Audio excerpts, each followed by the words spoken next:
ಇವತ್ತೇನಾದ್ರೂ ತುಮಕೂರು ಜಿಲ್ಲೆಗೆ 25 TMC ನೀರು ದೊರಕ್ತಾ ಇದ್ರೆ ಇವತ್ತು ದೇವೇಗೌಡರು ಕಾರಣ ಅಂತಕ್ಕಂಥದ್ದನ್ನ ಯಾರು ಮರೆಯಲಿಲ್ಲ. ಸಂಪೂರ್ಣವಾಗಿ ಈ ನಾಡಿನ ಜನತೆಯ ಒಂದು ಕಷ್ಟಗಳನ್ನ ಬಗೆಹರಿಸ್ತಕ್ಕಂಥದ್ದಕ್ಕೆ ನನ್ನ ಜೀವನ ಮುಡುಪಾಗಿದೆ ಅಂತಕ್ಕಂಥದ್ದು ಈಗ ತಾನೇ ದೇವರಿಗೆ ಕೈ ಮುಗಿದು ಬಂದಿದ್ದೇನೆ.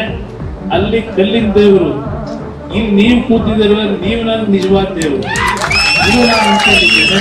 ಅದರಿಂದ ತುರುವೇಕೆರೆ ಕ್ಷೇತ್ರದ ಒಂದು ಪ್ರೀತಿ ವಿಶ್ವಾಸ ಏನಿದೆ, ಬಹುಶಃ ನಮ್ಮ ಕೊನೆಯ ಉಸಿರಿನವರೆಗೂ ನಾವು ತುರುವೇಕೆರೆ ಕ್ಷೇತ್ರದ ಜನತೆಯನ್ನು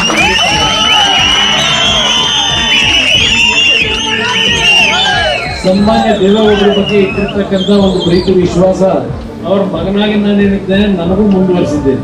ತುರುವೇಕೆರೆಗೆ ನಾನು ಬಂದಂತ ಪ್ರತಿಯೊಂದು ಸಂದರ್ಭದಲ್ಲೂ ಹಳ್ಳಿಯಿಂದ ತಾವು ಯಾವುದೇ ಕಾರ್ಯಕ್ರಮಗಳಿರಲಿ, ಒಂದು ಬೃಹತ್ ಕಾರ್ಯಕ್ರಮವನ್ನ ಮಾಡ್ತಕ್ಕಂಥದ್ರಲ್ಲಿ ನಿಮ್ಮ ಒಂದು ವಿಶ್ವಾಸವನ್ನ ನಾನೇನು ಪಡೆದಿದ್ದೇನೆ, ನಾನೇ ಧನ್ಯ ಅಂತಕ್ಕಂಥದನ್ನ ಈ ಸಂದರ್ಭದಲ್ಲಿ ಹೇಳಿ ಬಯಸ್ತೇನೆ.